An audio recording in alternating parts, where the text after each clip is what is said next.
Muy buenos días a todos los presentes. A nombre de la Universidad Politécnica de Sinaloa les brindo la más cordial de las bienvenidas a este su programa de viernes de videoconferencias. El día de hoy nos acompaña el doctor José Luis Rodríguez Mejía, postdoctorante en el Consorcio de Investigación del Golfo de México, línea 4 del Instituto de Biotecnología de la UNAM, para presentarnos el tema proteínas lipolíticas y su aplicabilidad biotecnológica.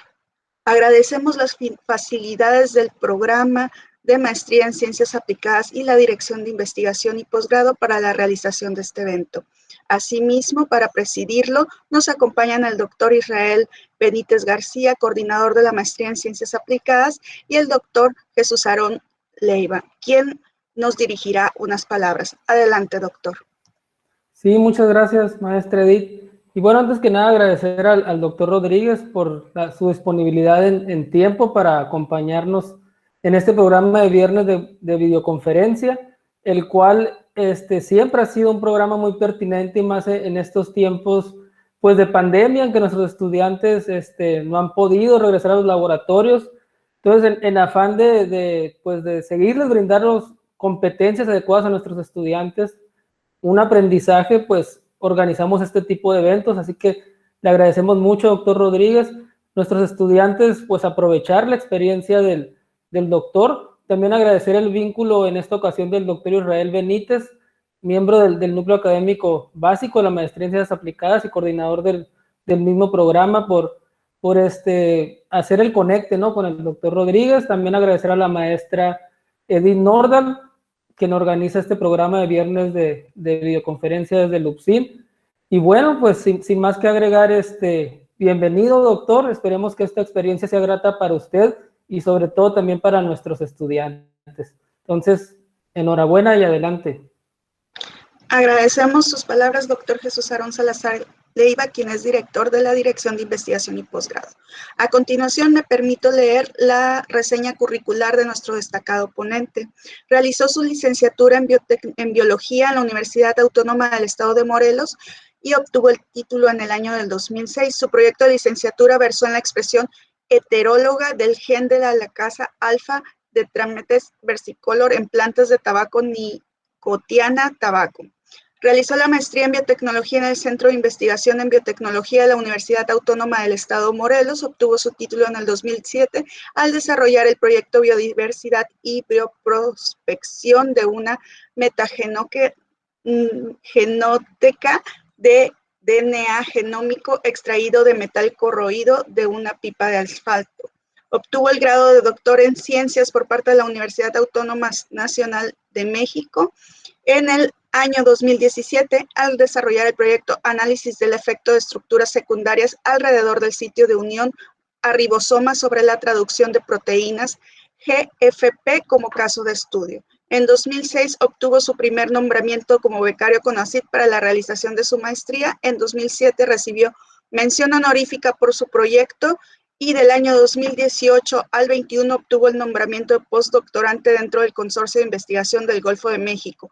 En el año 2018 fue nombrado candidato investigador nacional por el Sistema Nacional de Investigadores, que tiene vigencia hasta el año 2021 en el mes de diciembre. Ha sido contratado por honorarios en diversas ocasiones.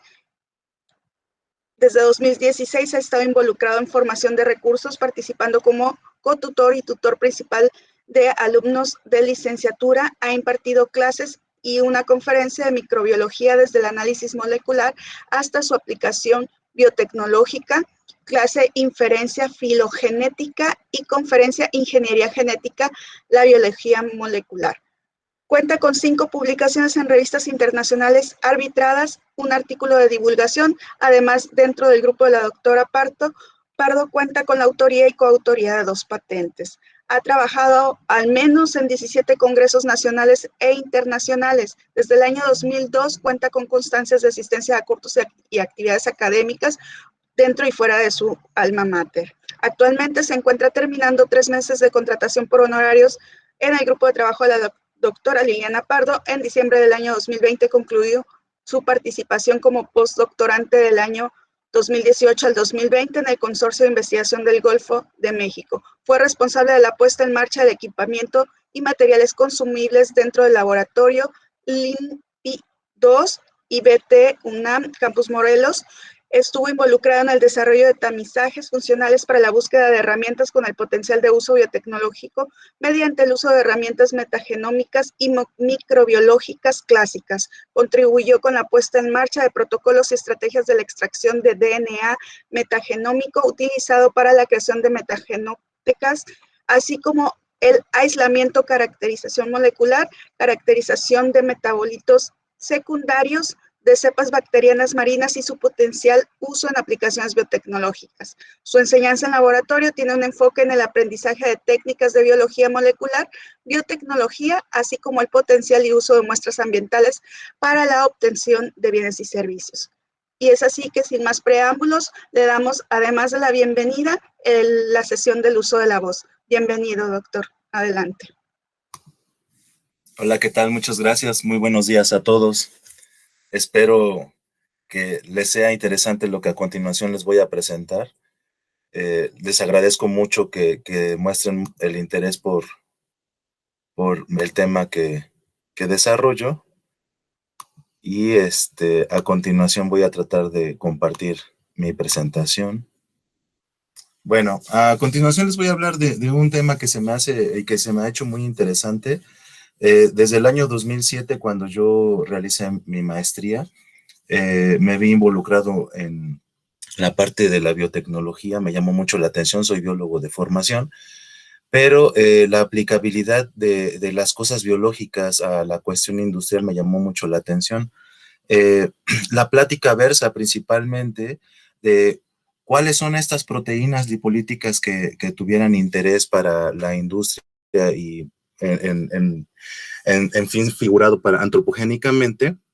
Y entonces les voy a dar una breve descripción de lo que son estas proteínas, ¿no? El contenido es muy sencillo, solamente voy a dar una breve introducción, generalidades, dónde encontrarlas, qué hacen y qué se hace para obtenerlas, ¿no? Algunos ejemplos, sus aplicaciones y por último algunas conclusiones. Y también, pues sí agradecería que si tienen alguna duda conforme yo voy avanzando en la presentación, se tomen su tiempo y por favor háganme las preguntas necesarias, no hay ningún problema. Y yo con gusto también ayudaré a explicar de una mejor forma lo que a continuación les voy a presentar. Y bueno, las enzimas lipolíticas, aunque son unas proteínas o son básicamente compuestos biológicos que son ya utilizados ampliamente en todo el mundo, pues muchos de nosotros no tenemos idea realmente dónde están involucradas, ¿no? La demanda es tal que al día de hoy existen muchas aplicaciones en las que estas proteínas están involucradas, ¿no? En la industria alimenticia, la industria textil, la industria farmacéutica, biodiesel, industria papelera, la peletera, detergentes, tratamiento de aguas residuales, e incluso me atrevo a pensar que he dejado mínimo otras 10 y tantas sin mencionar, al menos en esta diapositiva, ¿no? Entonces cabe destacar la relevancia de estas proteínas para pues la obtención de bienes y servicios de interés antropogénico, ¿no? Y me refiero a antropogénico por la cuestión humana. ¿Pero qué son? Bueno, ya les he comentado, son proteínas, tienen un plegamiento estructural tridimensional bastante muy bien conservado en la mayoría de estas.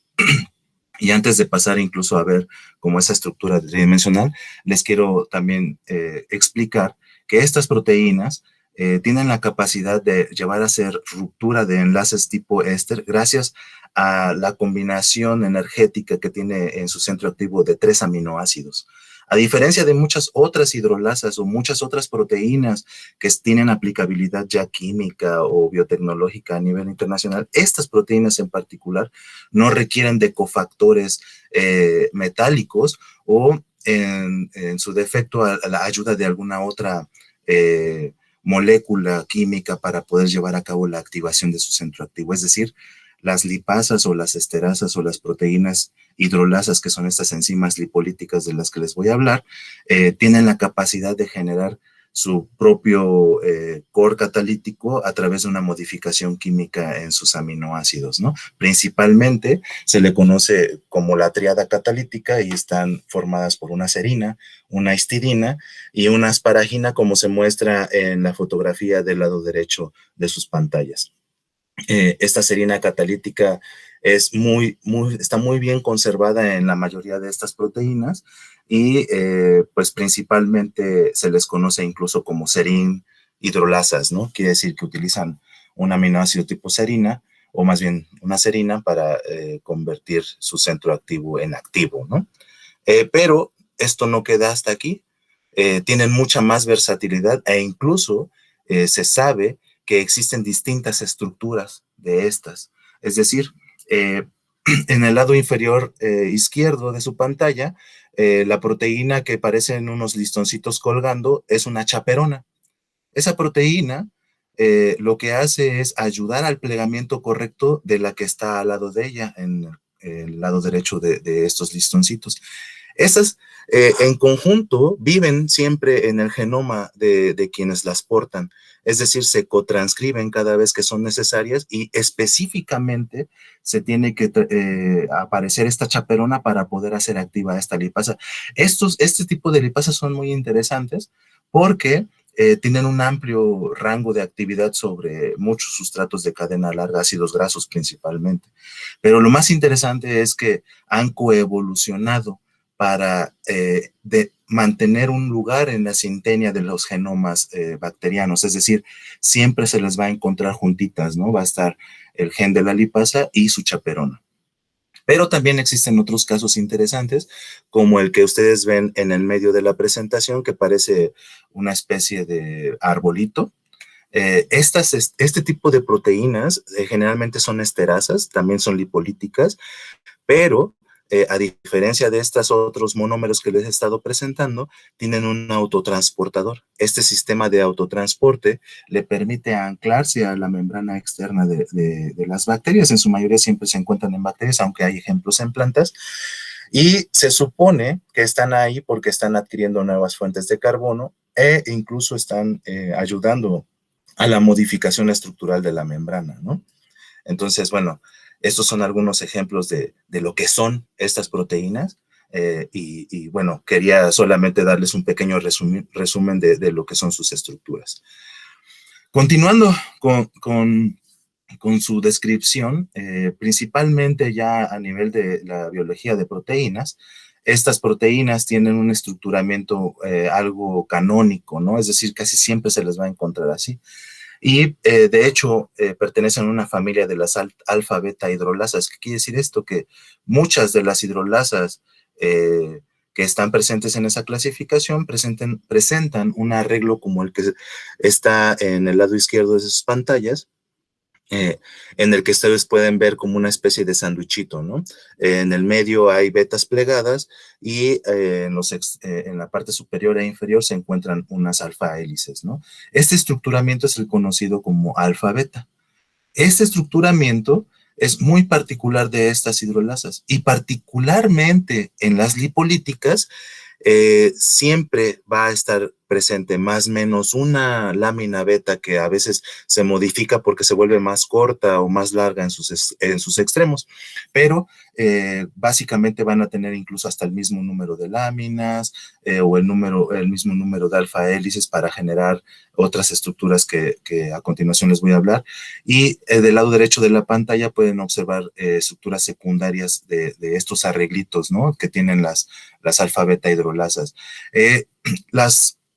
Las alfa hélices en este artículo las ponen como estos rectangulitos o estas flechitas negras, pero lo que quieren dar a entender es que estos estructuramientos también lo que permiten es generar una especie de tapa.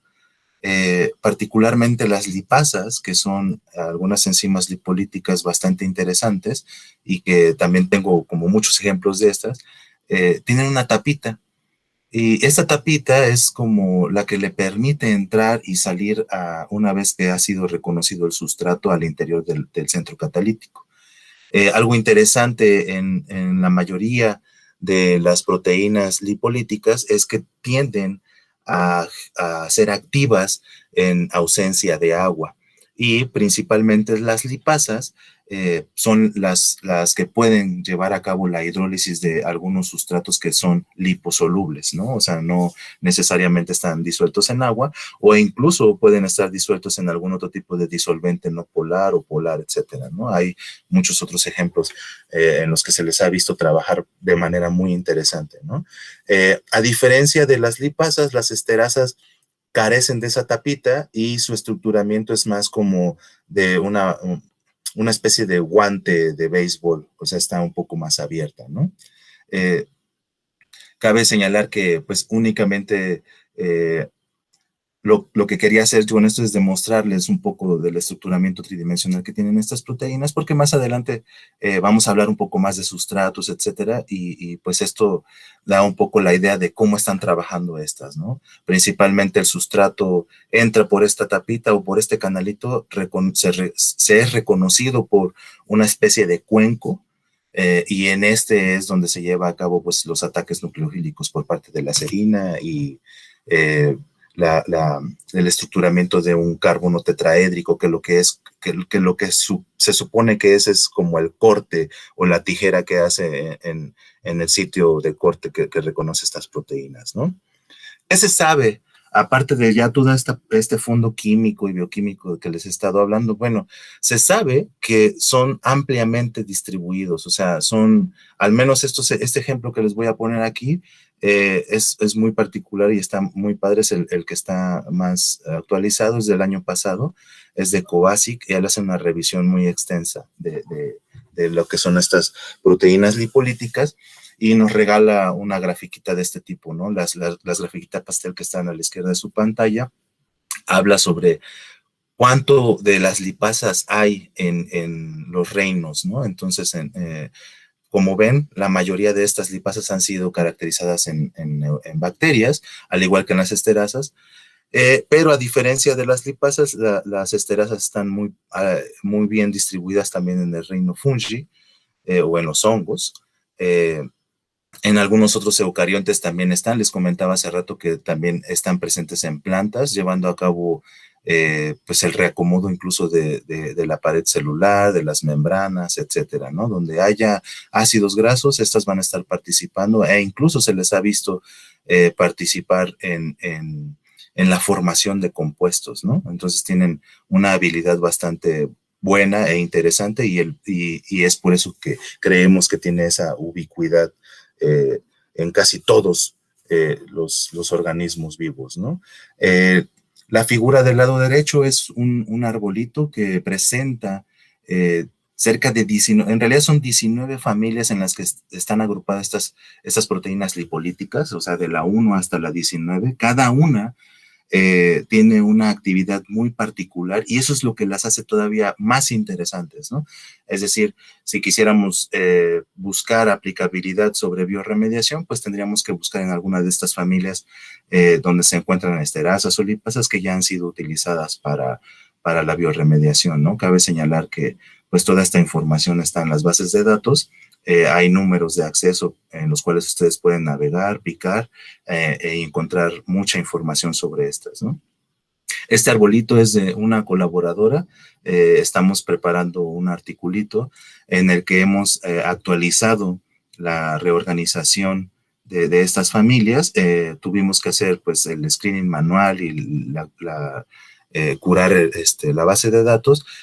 Incrementamos el número a más de 300 miembros, ¿no? Al menos para este último análisis que se va a hacer con estas, ¿no? Todas siendo serinhidrolasas. ¿Y dónde encontrarlas? Bueno, ya les hablé de su ubicuidad, entonces quiere decir que en todo el mundo las podemos encontrar. Forman parte esencial, incluso son consideradas como enzimas importantes para pues todo lo que tiene que ver con el ciclo del carbono, la asimilación de ácidos grasos, de fosfolípidos, formación de estructuras anfipáticas, etcétera, ¿no? Están involucradas en un sinfín de funciones, y por lo tanto se les puede encontrar casi en muchos lados, ¿no? en muchos organismos, desde plantas, microorganismos, incluso como hay algunos virus que portan sus propias lipasas para hacer modificaciones en sus cápsides, etcétera, ¿no? Esto abre la puerta de llevar a cabo exploración de nuevos nichos, el interés que crea el humano por buscar nuevos biocatalizadores es muy amplio y es altamente demandado. Y bueno, ¿quién iba a pensar que apenas en el 2004 se secuencia un primer metagenoma del Río Tinto en España, que posteriormente pues abre la puerta también a entender por parte de Craig Venter y muchos otros investigadores a nivel internacional, las nuevas tecnologías de secuenciamiento, ¿no? Estas imágenes, únicamente lo que quiero mostrar es, pues, que puedes hacer búsqueda de estas enzimas donde tú te imagines, ¿no? O sea, aquí más bien el límite es la imaginación.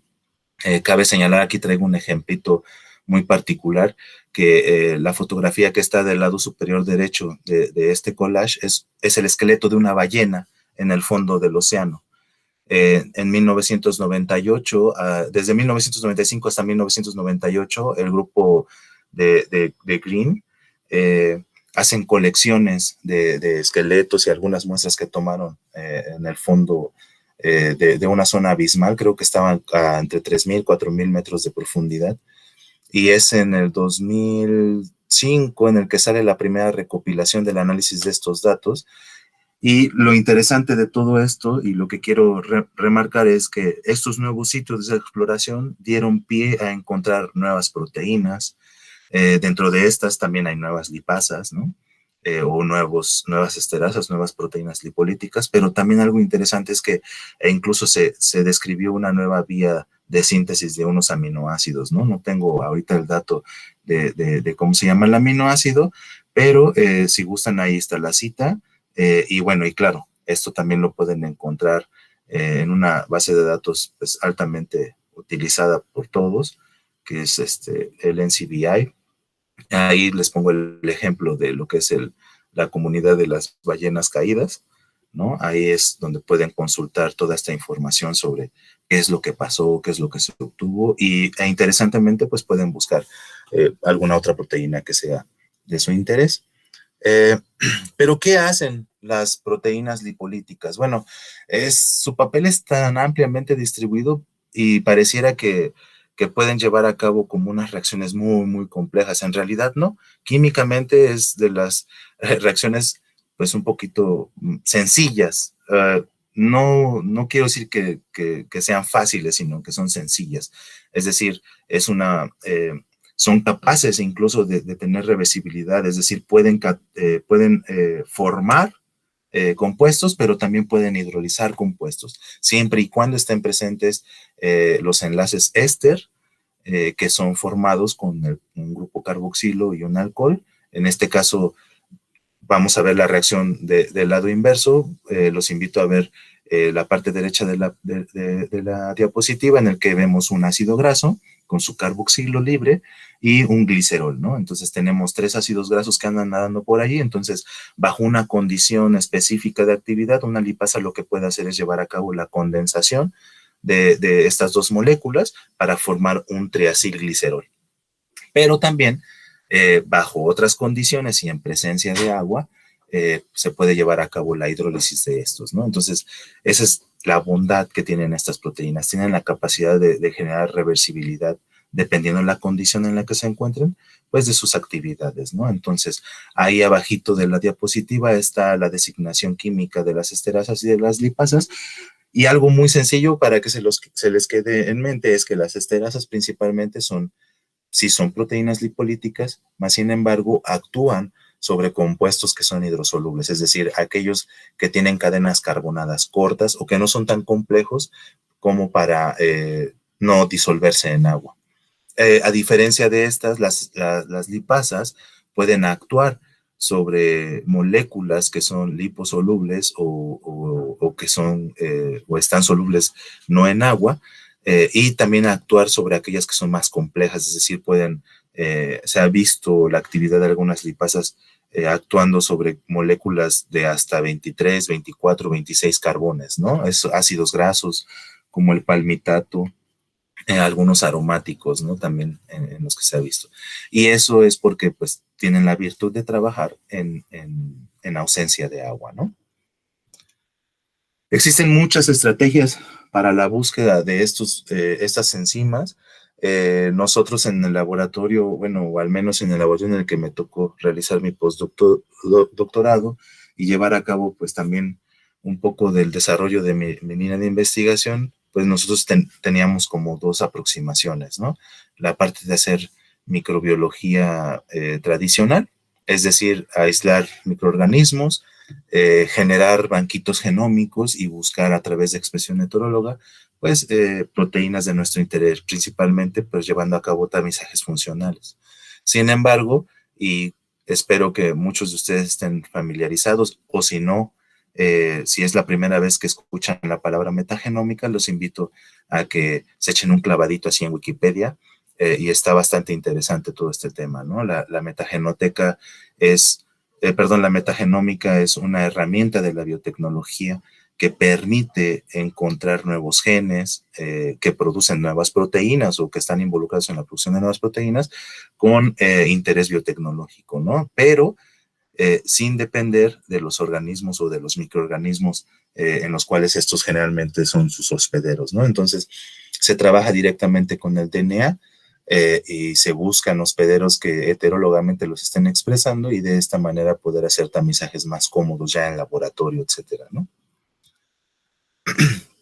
Dentro de estos screenings, aquí les presento un trabajo de Glogauer del 2011. El trabajo es la fotografía o el panel del lado derecho de la diapositiva, para que vean más o menos cómo se ve una enzima lipolítica, ¿no?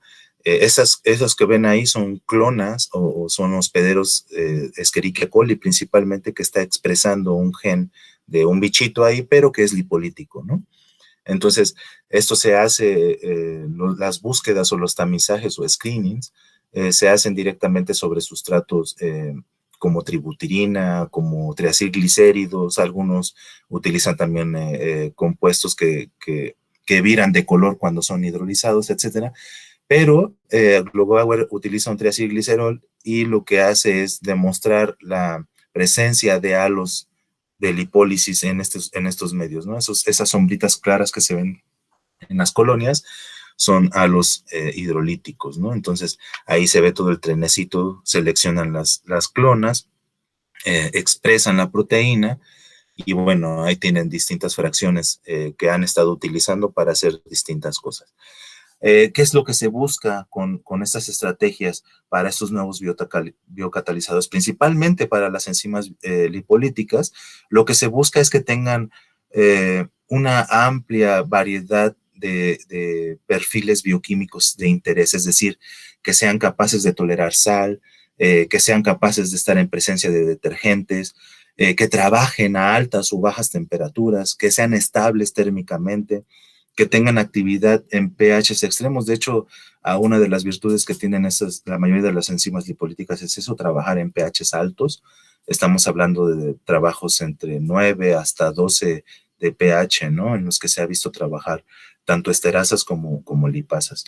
Pero también que presenten estabilidad en disolventes, porque hoy en día la mayoría de la industria química que generaba compuestos o precursores de manera muy rudimentaria, pues está viendo a las lipasas y a las esterasas como biocatalizadores interesantes para dejar de renovar disolventes. Es decir, cada que ellos hacían o fabricaban un precursor químico, debían de tirar un porcentaje del lote del disolvente que se utilizaba, porque pues quedaba contaminado, ¿no?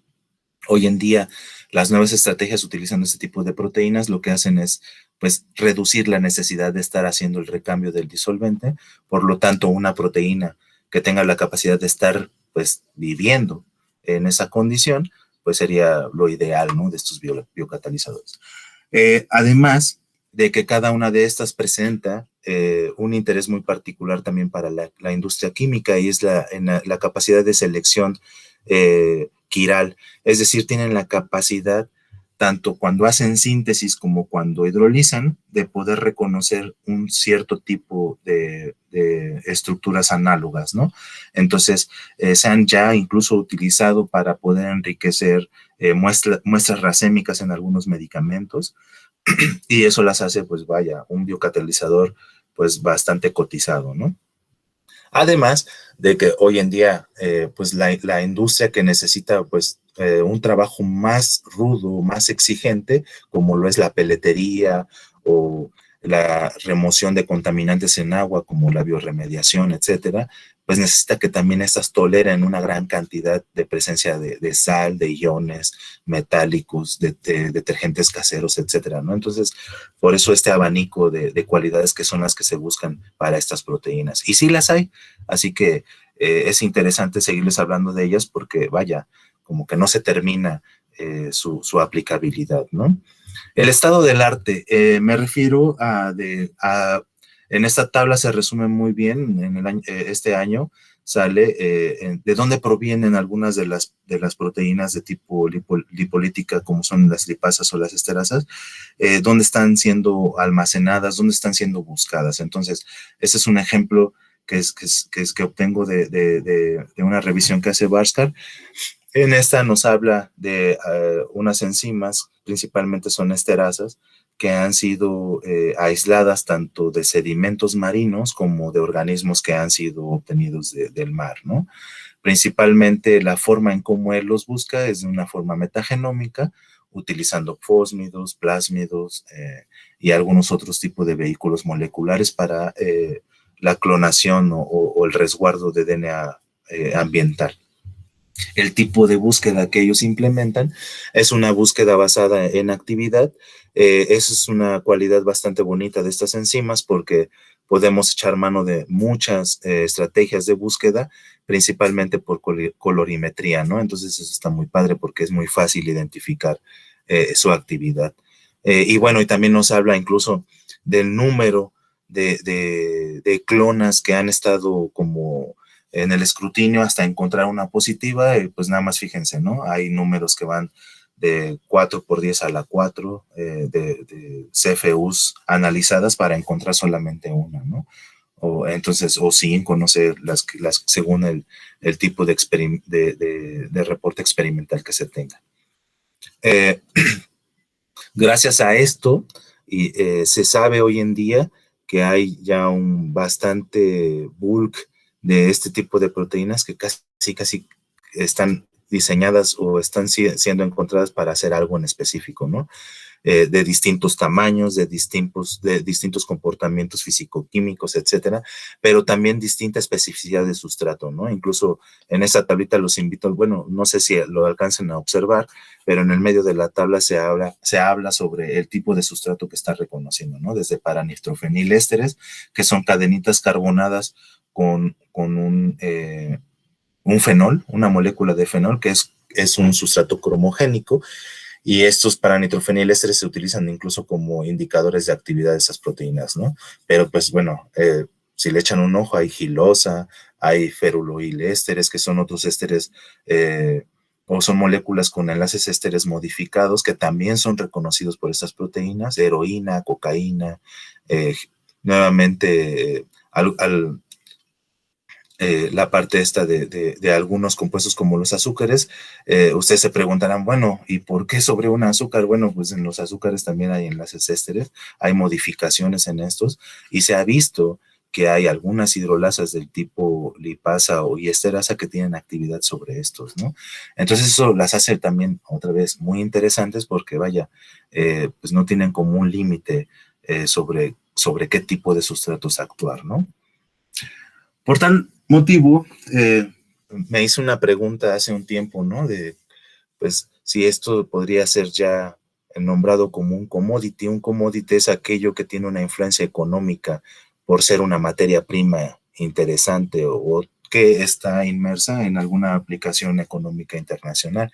Y bueno, para muestra un botón, ¿no? O sea, aquí hay dos gráficos, uno es del 2006 con una extrapolación hasta el 2009, en el que se hablaba de que tanto lipasas, proteasas, esterasas y algunas otras hidrolasas en el mercado ya tenían una influencia en millones de dólares, ¿no?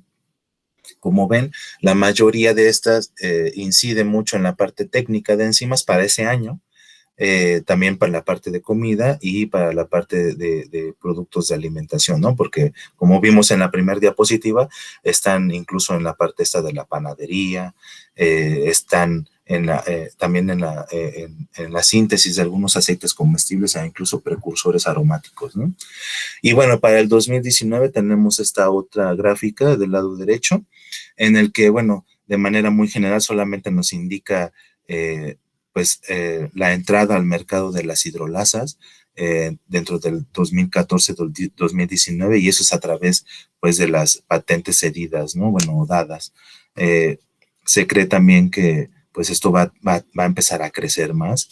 La transferencia de tecnología hoy en día, pues, se ha hecho un poco más fácil en nuestro país, más sin embargo, bueno, todavía creo que estamos un poquito verdes, más sin embargo, ya se empieza a buscar pues esta aplicabilidad, ¿no? Y bueno, basta mencionarles que pues estas hidrolasas, lipasas y esterasas son proteínas que pues tendrían un potencial en algún momento pues para generar una economía, ¿no? Entonces están participando muy fuertemente. En los últimos años se ha incrementado su participación en muchas industrias. Les comentaba que la parte química está virando hacia hacer uso de estos biocatalizadores como pues una alternativa pues verde, pero también para economizar sus pipelines, ¿no? Las lipasas comerciales son muchísimas.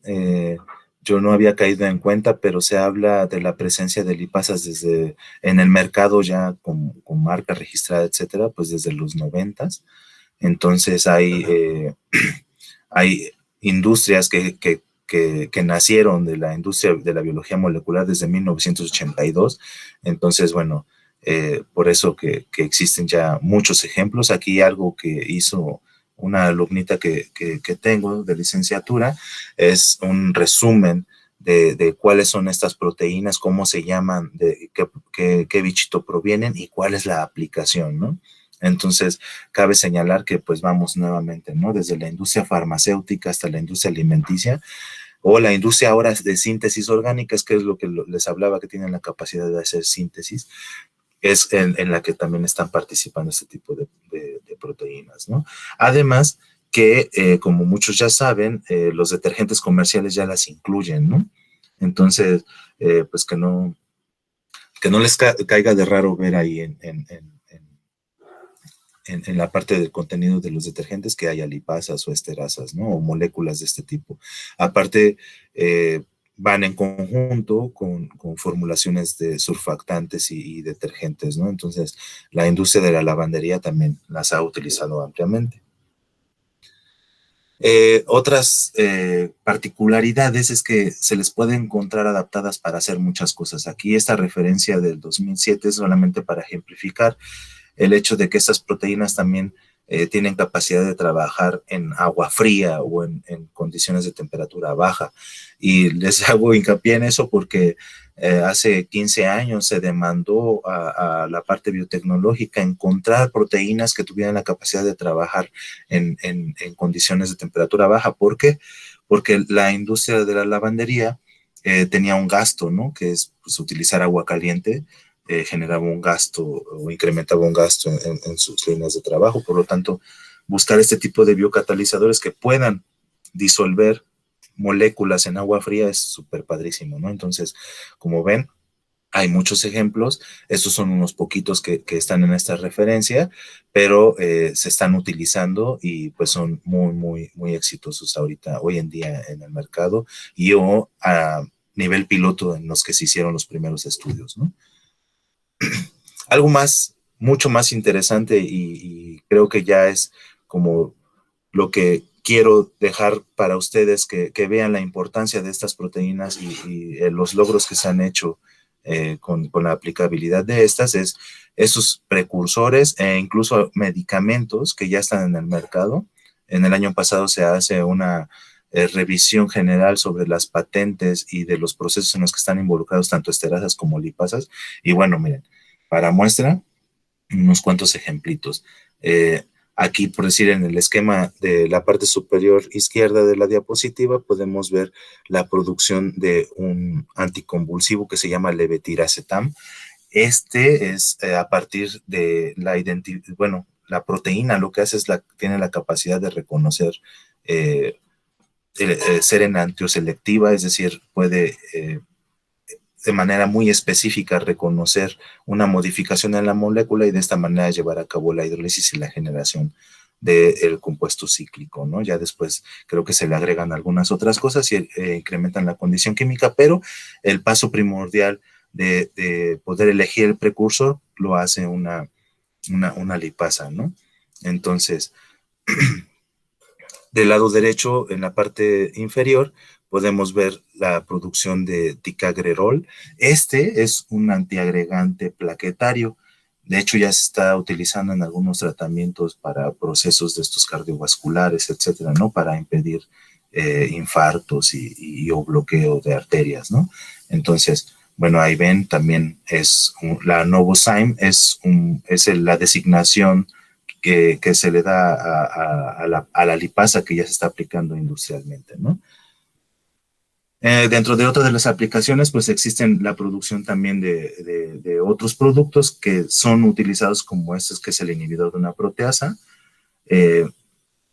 Estos también me imagino que han de ser utilizados como escudos para prever la proteólisis. Entonces lo que haces es inhibir proteasas con este producto, y si ven ahí es en conjunto una lipasa y una esterasa están llevando a cabo la conversión de la molécula de interés.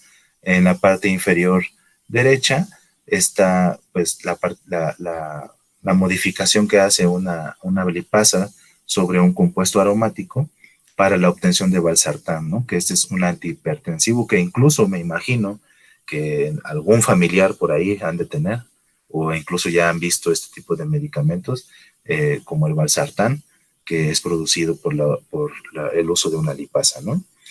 Pero algo también muy interesante es que de manera química han sido monitoreadas, tienen la capacidad de reconocer lo que les decía, moléculas en mezclas racémicas, es decir, especularmente hay un 50% generalmente en la producción de algunos precursores de manera química, pero estas proteínas tienen la capacidad de reconocerlas e enriquecer solamente aquellas de nuestro interés, por decir, moléculas del tipo levógiro son siempre, es un ejemplo, en una mezcla racémica son las que nos interesan, entonces no nos gustan las dextrógiras, entonces químicamente saldría muy caro enriquecer solamente levógiras, pero utilizando una proteína como una lipasa o una esterasa, pues esta lo hacen muy fácilmente en ciertas condiciones e incrementan, o se ha visto incluso que hay rangos de pureza que se alcanzan hasta del 90% de estos precursores, ¿no? Entonces eso es como una incidencia muy importante que tienen estas proteínas en el área química y que la verdad pues es bastante interesante de seguir estudiando, ¿no? Además, en la parte de la bioremediación, disculpen que presente estas tablitas, no es con la intención de que ustedes lo lean, solamente es para que vean pues la magnitud de información que ya existe, y es porque pues año con año se han estado virtiendo mucha información bastante interesante de estas proteínas y lo que están haciendo, y algo que siempre llama la atención en la parte biotecnológica pues es esta otra parte de la bioremediación, ¿no? Tienen la capacidad de estas proteínas de hidrolizar compuestos como lo son los piretroides. Los piretroides son compuestos químicos, bueno, en su momento era un compuesto que se obtenía de las plantas, pero sin embargo se dieron cuenta que su síntesis química es bastante pues, económica. Más sin embargo, las moléculas obtenidas de estos piretroides son altamente recalcitrantes. ¿Qué quiere decir esto? Son moléculas que no tienden a interactuar químicamente con otros compuestos, entonces son difícilmente interactúan con otros como para desestabilizarse. Entonces son muy pocos los organismos que las pueden reconocer o que si las reconocen las pueden inactivar, ¿no? Generalmente la presencia de estos arreglos en estas moléculas son los que causan pues toxicidad. Afortunadamente para el ser humano los piretroides no son tan tóxicos, sin embargo, tienen una alta recalcitrancia en suelo y el problema de estos es que si llegan a los mantos freáticos, pues pueden matar a los peces, ¿no? Entonces, imagínense, derramar piretroides al suelo o a los mantos freáticos, pues es condenar la vida en estos, ¿no? Entonces, pues interesantemente hay proteínas como las esterasas o las lipasas que pueden ser utilizadas como pues moléculas de bioremediación, y de hecho en los últimos años se está incrementando el estudio de estas, la inmovilización, utilizar trampas con presencia de estas proteínas para poder reducir estos compuestos en los afluentes de agua o en los suelos, ¿no? Y bueno, la parte también interesante es la aplicabilidad industrial. Si ven, pues también es otra tablita en la que se resume la importancia que tienen estas proteínas, hacia dónde se está ahorita ya aplicando en este año. O sea, si ven tanto en la parte química como la producción o síntesis de compuestos asimétricos, en antiselectividad, hidrólisis, producción de lo que les decía de los ésteres aromáticos para la parte de la repostería. Muchos de los compuestos que se utilizan, por decir, para aromatizar mantequillas y todo eso, contienen ésteres de cadena corta que se obtienen por la síntesis de algunas lipasas o esterasas. Pero también algo bien interesante es que algunas de estas se ha visto, de todas las 19 familias en las que se encuentran las proteínas lipolíticas, están unas que tienden también a degradar poliéster, ¿no? Y eso, wow, es muy maravilloso porque, pues, recuerden que el poliéster, pues, es un contaminante también de origen antropogénico, es algo que naturalmente no se degrada, es bastante estable, y pues, bueno, su degradabilidad habla de más de 400, más de 500, 600 años, dependiendo el trabajo, las modificaciones que se le hayan hecho a ¿no? Entonces, pues algo muy interesante es que se ha aislado ya una proteína de tipo esterasa que puede degradar algunos enlaces en el poliéster, ¿no? Y yendo un poco hacia esa parte que ya nos habla más sobre una aplicabilidad biotecnológica, pues solamente les presento en estas imágenes un pequeño resumen del trabajo de Craigwood del año 2013, en el que de manera muy, muy gráfica nos dice, miren, tenemos precursores, un catalizador para generar lo que es el poliéster. Entonces, o el poliuretano, disculpen. Mediante una reacción química se lleva a cabo el estructuramiento de y en un microscopio, cuando se va formando, pues están las regiones amorfas, es decir, el estructuramiento que apenas se está llevando a cabo porque todavía no se ha llevado a cabo toda la reacción de condensación de estos precursores. Pero una vez que esto ya se da, miren cómo se ve del lado derecho la región cristalina, es decir, el poliuretano ya una vez que se ha condensado lo más posible, pues ya es una mica, ¿no? Esa cosa es casi indestructible. De hecho, se ha utilizado como protección en las maderas para evitar que los hongos se coman a la madera. O sea, el poliuretano realmente es un compuesto muy, muy recalcitrante. Sin embargo, las esterasas y algunas lipasas tienen la capacidad de reconocer algunas regiones comprometidas del poliuretano, y digo comprometidas porque lo que sí se ha visto es que debe de haber previo un daño físico en estas moléculas para que las esterasas y las lipasas entren y reconozcan estos enlaces y desestabilicen las moléculas de poliuretano y lleven a cabo, pues, su biodegradación, ¿no? Obviamente, los rangos de biodegradación en estos materiales, pues, aún son, pues, bastante conservadores, es decir, se han hecho las primeras pruebas, se sabe que sí hay degradación, más sin embargo, a nivel industrial se utilizan otros métodos para poder llevar a cabo ya una biodegradación completa, ¿no? Pero no es netamente llevada por un microorganismo, ¿no? O en este caso por una sola enzima, es muy complejo.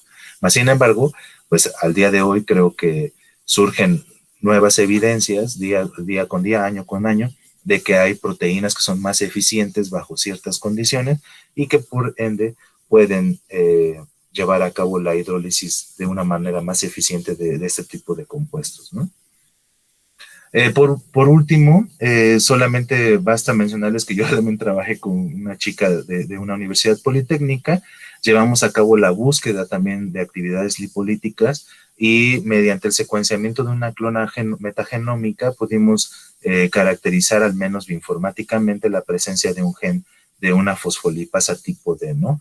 Al parecer, este tipo de proteínas en algunos microorganismos está siendo utilizada para cuestiones de quorum sensing, también se le ha visto llevar a cabo o estar participando activamente en la producción de surfactantes para la obtención de nuevas fuentes de carbono, etcétera, ¿no? Pero bueno, eso lo hicimos en el laboratorio donde yo realicé mi estancia postdoctoral y bueno, es un trabajo que sigue ahí y que pues espero próximamente se pueda publicar, ¿no? Conclusiones.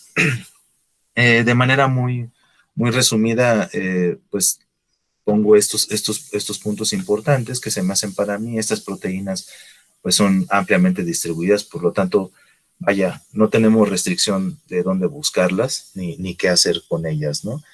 Su capacidad de hidrólisis sobre otros sustratos es muy versátil, ya se dieron cuenta, o sea, están participando sobre muchos sustratos de muchos tipos, tanto químicos, biológicos, de debris celulares, o sea, son muy versátiles y su capacidad de actividad pues también es muy demandada, ¿no? Su aplicabilidad, como ustedes vieron, también va pues desde cosas muy sencillas hasta lo más complejo o lo más específico. Sin duda creo yo que pudiera ser ya el preámbulo de tener un nuevo commodity, o sea, no tan solo hablar sobre las proteínas como tales, sino ya como el grupo como tal de las proteínas lipolíticas pudiera ser ya, o pudiera estar jugando ya un papel muy importante para nuestra economía, ¿no? Y bueno, dadas las características que tienen y presentan, pues día a día crece el interés que tiene sobre la aplicación bioindustrial y la bioremediación. Como ya les mostré, pues hay muchos más ejemplos. En realidad solamente quise verter algunos muy puntuales, pero pues para que se den cuenta que la parte esta de la industria biológica sí existe, o la industria verde, día con día está demandando ya más bienes de este tipo, es decir, proteínas con ciertas cualidades para mejorar sus líneas de producción, pero también en la parte de la bioremediación están jugando un papel muy importante. ¿Qué es lo que se busca? ¿Cuáles serían algunas perspectivas para la búsqueda de nuevas y mejores proteínas lipolíticas? Bueno, se sabe y existen en muchos reportes ya la nueva generación de versiones de estas proteínas modificadas a través de mutagénesis citodirigida, etcétera, en la que se han obtenido ya mejoras tanto en su actividad, pero también en el reconocimiento de nuevos sustratos. También se está llevando a cabo el mejoramiento de la escalabilidad de producción, es decir, qué tipo de hospederos serían los mejores o los mejores superproductores. Además de que cabe destacar que, bueno, ya no les hablé mucho de la metagenómica ni de la parte de la biología clásica, sé que más o menos tendrían ustedes un poco de conocimiento en el área, pero vaya, destacar que hoy en día se cuentan con las capacidades, pues sí, de herramientas y también de tecnología para explorar hábitats extermófilos, ¿no? Como aquellos que están a muy altas profundidades, cerca de ventilas térmicas en el fondo del océano, ¿por qué no en cercanía del cráter de algún volcán, etcétera, ¿no? En la emanación de alguna terma, como se ha hecho en estos últimos años. Y bueno, no me queda más que agradecer su atención. Este es el grupo en el que yo me encontré realizando mi estancia postdoctoral. En el medio de la diapositiva está un bichito con el que trabajé y que en algún momento pues me llegó a sonreír cuando trabajé con él, ¿no? Es con el que caracterizamos algunas enzimas lipolíticas en el laboratorio. Y bueno, la lista de compañeros y pues principalmente a la jefa de laboratorio que pues me permitió llevar a cabo ahí mi estadía postdoctoral. Muchas gracias y eso sería todo de mi parte. Muchas gracias, doctor José Luis. A continuación, jóvenes, estamos en la etapa de preguntas. Si tienen alguna duda, es momento de extenderlas, ya sea por el chat o pueden abrir directamente su micrófono. Bueno, parece que ha quedado muy claro, doctor. Doctor Israel iba a preguntar aquí perfectamente. Pregunta el doctor Emanuel Martínez. Bueno, comenta, es una excelente plática y muy interesante y tiene un par de inquietudes. ¿Cuál es la importancia de compuestos emulsionantes en la actividad de lipasas y esterasas? Esa es la primera pregunta. Ok, adelante. Sí, ok, muchas gracias, Emanuel. Bueno, la importancia de los compuestos emulsionantes es porque les comentaba que estas proteínas, particularmente las lipasas, trabajan en una interfase, es decir, les gusta mucho la parte hidrofóbica, entonces siempre buscan, si están mezcladas en agua, siempre van a buscar una fase, una interfase en la que está la parte hidrofóbica e hidrofílica. De hecho, se le conoce como activación de interfase. Y los emulsionantes lo que garantizan es que se forme de manera más estable esta interfase. Por lo tanto, pues sí, generan, en algunos casos se ha visto que algunos de estos compuestos pueden mejorar la actividad de estas proteínas, no en todas.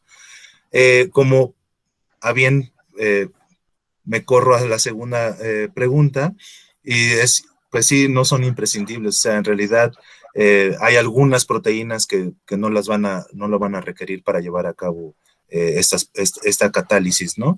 Y bueno, así sea de bacterias o de algún otro bichito, pueden tener o pueden versar de diferente forma, pero en algunos casos se ha visto que sí pueden ayudar, en algunos casos no es necesario. No sé si conteste la pregunta. Muchas gracias. Bueno. ¿Alguna otra pregunta, jóvenes?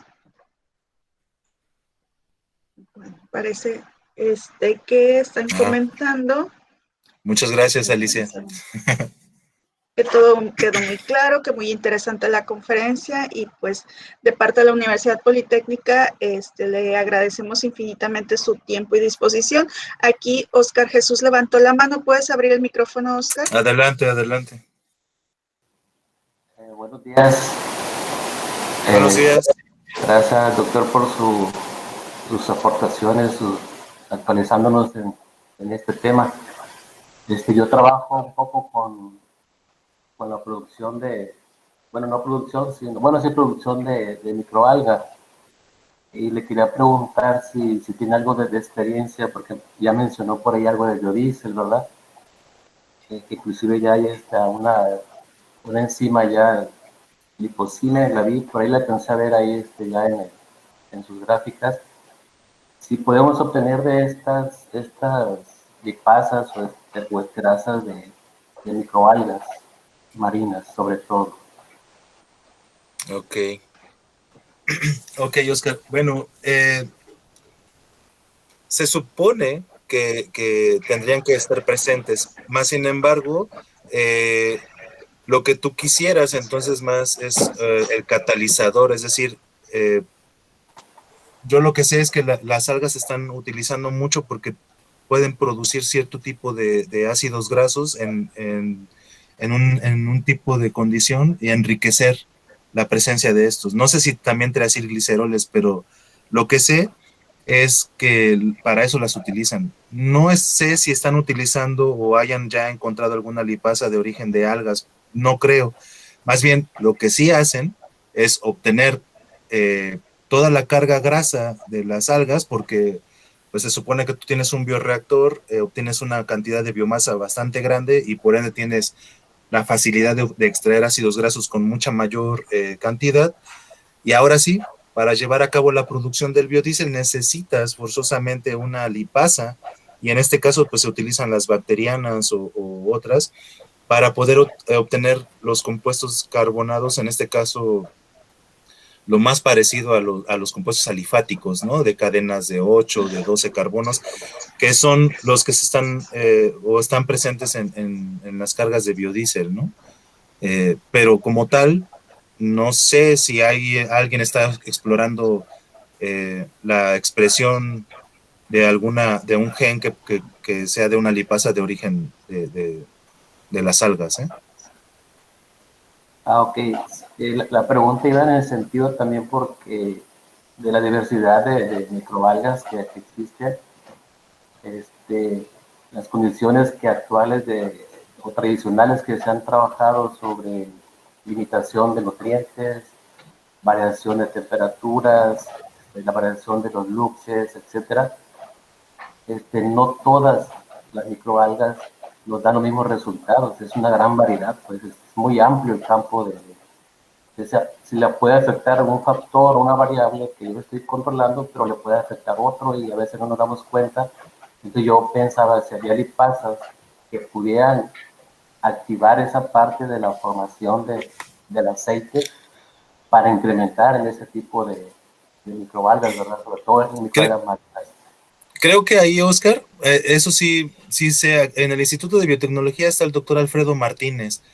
Él lo que sí ha hecho ha modificado genómicamente algunas microalgas para que éstas produzcan un cierto tipo de ácido graso, o más bien que lo enriquezcan más, pero eso ya lo hacen a nivel de una red metabólica. O sea, no solamente es una lipasa la que está controlando qué tipo de compuestos grasos están produciendo. En realidad lo que sí es como toda una cadena, es toda una vía que se ha modificado para que estas microalgas ahora produzcan un ácido graso en particular enriquecido. Porque lo que sí sé es que posterior a eso extraen este ácido graso y ya lo utilizan para, no sé si es una formulación de un aceite en particular o es para biodiesel. Eso sí se puede hacer. Y quiere decir que ya está más estudiado, pues, la biología sintética ahí Sí, claro, o sea, yo creo que en lo que les he mostrado, o sea, no es algo que yo me saqué de la manga, sino es algo que sí se está dando día con día, y en la última década en particular, pues ha explotado, ¿no? O sea, de verdad que ya casi que hay colecciones de cepas que puedes llamar a pedir para la producción de algún compuesto en particular. Y claro, alguna clona molecular para una lipasa o una esterasa, dependiendo del interés que tengas, ¿no? Uh-huh. Muy bien, muchas gracias, doctor. No, a ti, muchas gracias, Oscar, buen día. Buen día. ¿Alguien más? Anímense, ya me gustó. Está el doctor Jesús Aarón levantando la manita también. Ok, adelante. Sí, también gracias. Estefanía Tirado, también. Sí, ok. Muy interesante la plática, doctor. Ahora, Gracias, Jesús. me gustaría saber si en su grupo de trabajo o algún colega han tenido avances en la inmovilización de lipasas, que es alguna técnica también utilizada para aumentar su estabilidad estructural y pues aumentar la oportunidad de aplicación. No sé si haya algo al respecto que nos pudiera comentar. Sí, de hecho, qué bueno que lo mencionas porque sí se me iba a pasar. Tenemos una colaboración con el doctor Edmundo Castillo. Él es un químico de la UNAM. Actualmente tiene su grupo aquí en el Instituto de Biotecnología y él nos ha estado asesorando precisamente con una proteína que tenemos que es precisamente para ver si se puede inmovilizar. Él ya lo ha hecho con otras lipasas y tienen una patente que ha sido utilizada para la producción de capsaicina. Y platicando con él nos ha comentado que un ejemplo muy ligero que les voy a dar es que del 100% de la proteína que tienen, cuando la utilizan sin inmovilizar para la producción de capsaicina, como esta catálisis se hace en presencia de disolventes, la proteína tiende a perder su vida media casi en un 80 o 60%, dependiendo los recambios que se hagan en la reacción. Estamos hablando de que tiene una vida media, supongamos que de máximo un mes, ¿no? pero en cada aplicación va perdiendo el rango de con qué eficiencia lo hace. Entonces, para la patente que solicitan, lo que hacen ellos es inmovilizarla y descubren que pues la pérdida de actividad desciende hasta por debajo del 2% anual. ¿Sí me expliqué? Sí, sí, claro. Es Muy decir, interesante.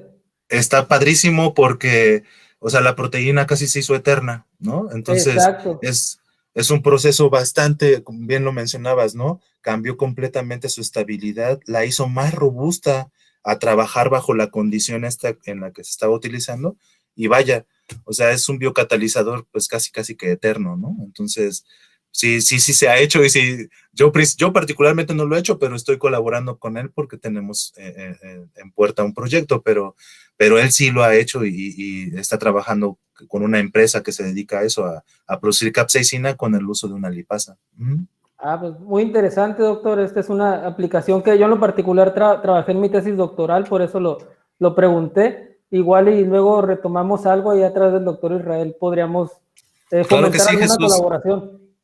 Sí, me gustaría, estaría padrísimo. Muchas gracias, sí. Gracias. Claro que sí. Felicidades, doctor. Gracias.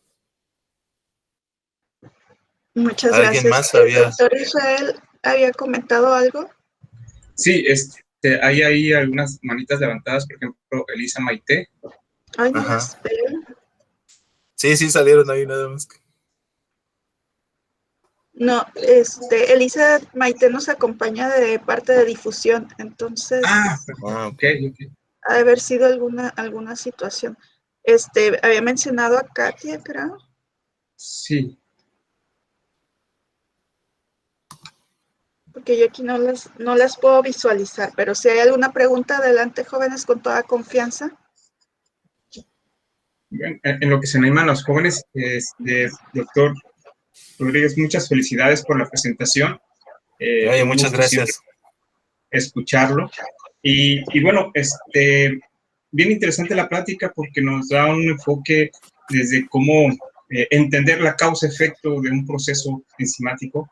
Es importante, pero también lo que viene después, ¿no? La aplicación, que eso ya es un boom que los biotecnólogos o los que nos dedicamos a esta parte de la biotecnología tenemos que estar enfocados a no solamente ya entender la causa del efecto, sino también ver cómo lo vamos a aplicar. Y en este sentido sí me gustaría, por ejemplo, que les platicaras a los jóvenes qué función o cuál es el objetivo del consorcio en el que te encuentras ahora y de todo este trabajo que tú realizas, que no es solamente entender la causa y el efecto, sino ya ver en qué lo voy a aplicar y algún ejemplo que tú hayas o que hayas participado en donde ya puede ser algo físico, ¿no? Ok. De asociación. Sí, cómo no. Bueno, el consorcio en el que participé en mi estancia postdoctoral, lo que tenía como meta es que a partir del 2015 es generar un catálogo de biodiversidad y también implementar estrategias para poder solventar o resarcir si hubiese contaminación por derramamiento de hidrocarburos en el mar, en el océano, principalmente en el Golfo de México. Como bien nosotros sabemos, el Golfo de México es una cuenca que es muy rica en la presencia de hidrocarburos. Por lo tanto, nuestros vecinos del norte, en Estados Unidos de Norteamérica, en el 2010 tienen un problema con una plataforma. Esta plataforma es el Deepwater Horizon, en la que se derraman millones y millones de toneladas de crudo al mar. Pero lo interesante es que es la primera vez que se lleva a cabo un estudio de biodiversidad y para entender qué es lo que pasó con esa contaminación y quién llevó a cabo pues la reestabilización del ecosistema, porque pues al día de hoy se supone que ha habido un cambio hacia la homeostasis nuevamente de este sistema. Entonces, se crea un catálogo, se crean un montón de estrategias de estudio, hay muchos artículos que hablan sobre este tema, y México dice, bueno, nosotros no nos queremos quedar atrás, la CENER aporta un dinero y proponen o echan a andar la parte esta de generar un catálogo de microorganismos, pero también de generar herramientas para contender. Entonces, lo que nosotros, interesantemente, en la línea en la que me encuentro, tiene que ver precisamente con la degradación de hidrocarburos, de la biodegradación de hidrocarburos. Entonces, somos varios grupos en que cada uno aportó la información de una proteína en particular o de una red metabólica en particular. Y el grupo en el que yo trabajé estuvo muy interesado sobre la actividad de dos enzimas en particular, unas que se llaman dioxigenasas y las lipasas esterasas, que es ahí donde yo entro, ¿no?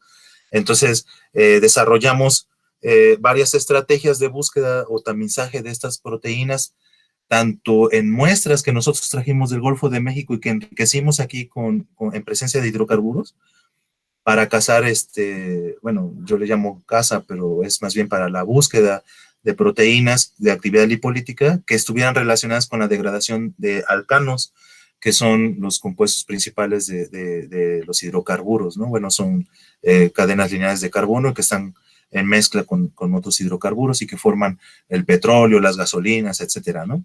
Entonces, realizamos estos screenings, encontramos algunas proteínas y bueno, al día de hoy lo tangible que tenemos de eso tenemos dos patentes, una que versa sobre la utilización de una dioxigenasa para la degradación de compuestos aromáticos en agua, y la otra es una esterasa que tiene la capacidad de trabajar a altas temperaturas, a 60 grados centígrados, tiene su actividad óptima, más sin embargo, es bastante estable también.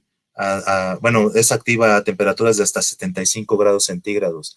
Entonces, pues ese es el resumen completo de toda la línea que he estado haciendo.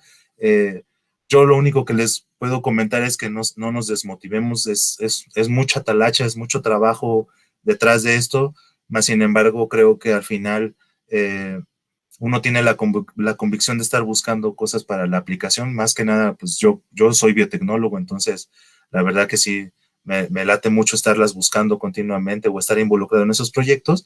Y bueno, o sea, sí hay frutos, son costosos, pero vaya, vale mucho la pena, ¿no? Y hay mucho conocimiento detrás de ello. Muchas gracias. Gracias a ti. Pues no sé, alguien más que haya por ahí estado interesado en alguna pregunta. No lo están preguntando ellos, pero se lo voy a plantear yo. Algunos de nuestros estudiantes, pues todavía estamos en proceso de regular, ¿no? De actividades pese a la pandemia. Algunos de ellos en septiembre inician estancias o inician en octubre, estancias en octubre y estadías en septiembre. Y si es posible que alguno de nuestros alumnos colaborara con ustedes, y si hay posibilidades que si esta situación pues sigue de la misma forma, sea de manera virtual. No sé, le planteo el panorama. Bueno, yo nos propusimos con el doctor Israel un cursito, no sé si en algún momento se vaya a llevar a cabo, pero es un cursito que yo doy que me gusta mucho porque tiene que ver como con la parte de la biología molecular, microbiología hasta la biotecnología, ¿no? Bueno, la parte de la biotecnología. Así que, pues yo creo que esa sería en principio una clase que me gustaría mucho también a la que entraran o que participaran, porque justo trato de dar esa parte de conocimiento básico para la cuestión biotecnológica. Desafortunadamente yo termino mi estadía aquí en Cuernavaca, entonces a mí me es imposible tener alumnos a partir de mayo, ¿no? Entonces yo esperaría que hasta el siguiente semestre pudiera tener ya un nuevo lugar de trabajo en el que pudiera yo tener alumnado, ¿no? Pero cabe señalar que la doctora Liliana Pardo, que es la jefa de laboratorio en el que estuve, pues ella tendría la posibilidad incluso de tener gente de verano, ¿no? Que pudiera o quisiera estar trabajando con ella, al menos en este próximo verano pudiera ser principalmente con la doctora Liliana Pardo. Muchas gracias, doctor. Pues finalmente no nos queda más que agradecer su tiempo, su colaboración, la información que nos ha brindado, ya que para nuestros estudiantes más en estas situaciones, pues ha sido muy relevante, ¿no? Voy a proceder a cederle la voz al doctor Israel para hacer lectura del reconocimiento. Le voy a pedir de favor, doctor Israel, que me indique el momento en que le presente el reconocimiento. Muchas gracias, Edith. Por favor, ¿lo puedes presentar? Muchas gracias. En lo que está la presentación del reconocimiento al doctor Rodríguez, pues muchas gracias. Agradecer también al Departamento de Difusión, que siempre nos acompaña, a la licenciada maestra Edith Nordal, quien es la que organiza este tipo de eventos bien importantes para nuestros estudiantes, y sobre todo también invitarlos a este curso que acaba de mencionar el doctor Rodríguez. Va a estar muy interesante, sí lo vamos a llevar a cabo, sin duda alguna, y pronto ya estaremos ahí haciendo la promoción del curso para que se integren y participen y tengan más bases, conocimientos acerca de este tema que es bastante interesante, y los que están aquí, pues comentarlo también con sus compañeros, hacer esa promoción para que se integre. La verdad es que van a tener bastante información de expertos sobre todo en este tema. Así que los invitamos. Muy bien. Bueno, pues a través de la Dirección de Investigación y Posgrado y la Maestría en Ciencias Aplicadas y la Universidad Politécnica de Sinaloa, queremos otorgar este presente reconocimiento al doctor José Luis Rodríguez Mejía por su valiosa participación como ponente en la conferencia Proteínas lipolíticas y su aplicabilidad biotecnológica, impartida a la comunidad universitaria de esta casa de estudios en el marco del programa de Viernes de Conferencia, a través del programa educativo Maestría en Ciencias Aplicadas, transmitida en Mazatlán, Sinaloa, el 23 de abril de 2021. Firman el reconocimiento el doctor Alfredo Román Mesina, rector de nuestra universidad, y el maestro en ciencias Víctor Manuel Rodríguez Velázquez, secretario académico. Enhorabuena, doctor, y muchas felicidades y gracias, muchas gracias por su participación. No, a ustedes, al contrario, muchísimas gracias. Qué bueno que les gustó. Gracias. Muchas gracias a todos por su participación. Es así como vamos a dar por finalizada la sesión del día de hoy. En aproximadamente un tiempo de una semana les estará llegando a su correo el enlace de esta videoconferencia para que si quieren retomar información importante lo puedan hacer a través de nuestro canal de YouTube. Muchas gracias por su participación y nos vemos el próximo viernes. Hasta pronto.